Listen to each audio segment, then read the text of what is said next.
আর একটু আগে ঘুম থেকে উঠলে বোধহয় আপনাদের সাথে গাছ থেকে ভুল বললাম, ক্ষেত থেকে, ছোট্ট একটা ক্ষেত থেকে সবজি তোলাটা মানে শাক তোলাটা দেখিয়ে দিতে পারতাম।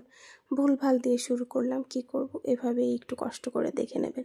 আসসালামু আলাইকুম, কেমন আছেন সবাই? আশা করছি ভালো আছেন। Welcome to my channel Shashi's basket. যে যেখান থেকে দেখছেন আশা করব পুরোটা দেখে একটা সুন্দর মন্তব্য করতে ভুলবেন না।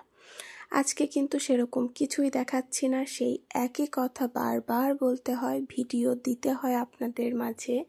যদিও আপনারা অনেকেই পুরোটা দেখেন না, তারপরেও দিতে তো হয়, দেওয়ার নিয়ম, আপনাদেরও দেওয়া উচিত এবং সবারই উচিত পুরোটা দেখা, তো দিতে হবেই। তো রান্না করছিল আজকে শাক ভাজি, আপনাদের তো দেখাইলাম গাছ থেকে। বারবার ভুল বলছি, আজকে আমি এভাবেই চালিয়ে দেব ভয়েস, ঠিক আছে? আবার নতুন করে ভয়েস দিতে পারবো না। শাক ভাজির কী দেখাবো, কিন্তু না, এই শাক ভাজিটা কিন্তু স্পেশাল। কেন? কারণ নিজেদের বাগান থেকে তোলা শাক, মূলা শাক, এবং সাথে ছিল একটু কলমি শাক, যেটা আমার খালার বাড়ি থেকে আনা। খালা বাড়িটার আশেপাশে অনেক মাঠ, সেখানে একদম প্রাকৃতিকভাবে জন্মানো শাক আছে অনেক, সেখান থেকে মাঝে মধ্যেই আমরা খেয়ে থাকি শাক, মানে খালামুনি পাঠায় দেয়। ওগুলো খেতে বেশি মজা, এটা তো এর আগেও আমি অনেকবারই বলেছি আপনাদের। তো আজকে একটু লাস্টে যাই স্পেশাল কিছু করা হবে, মানে শাকভাজিটা নর্মালি আপনাদের কাছেও, বাট আমাদের কাছে যেহেতু প্রথমবার এই বছরের শাক তোলা হইলো, সেজন্য একটু বেশি স্পেশাল। আর পরে আবার আরেকটা জিনিস দিয়েছি, যারা শেষ পর্যন্ত দেখবেন তারা দেখতে পারবেন যে এই শাকভাজিতে কি কি দেওয়া হলো।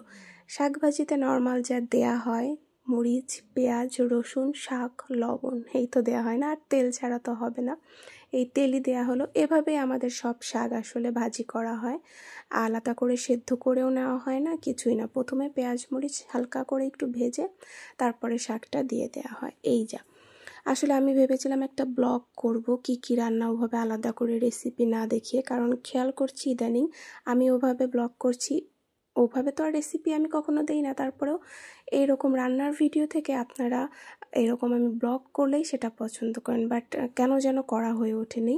আমি জাস্ট ভুলে গিয়েছি কি জন্য। ওই যে কয়েকদিন আগে ভিডিও করেছি, এখন আমি ভয়েস দিতে যেয়ে ভুলে গেছি। আর দেখলেন তো কথা বলতে বলতে কি দিয়ে দিলাম, আচ্ছা না বুঝলেও বলে দিচ্ছি, পোস্তদানা দিয়ে শাক ভাজি। এটা আমি অনেক দেখেছি, আজকেই প্রথমবার করা হলো।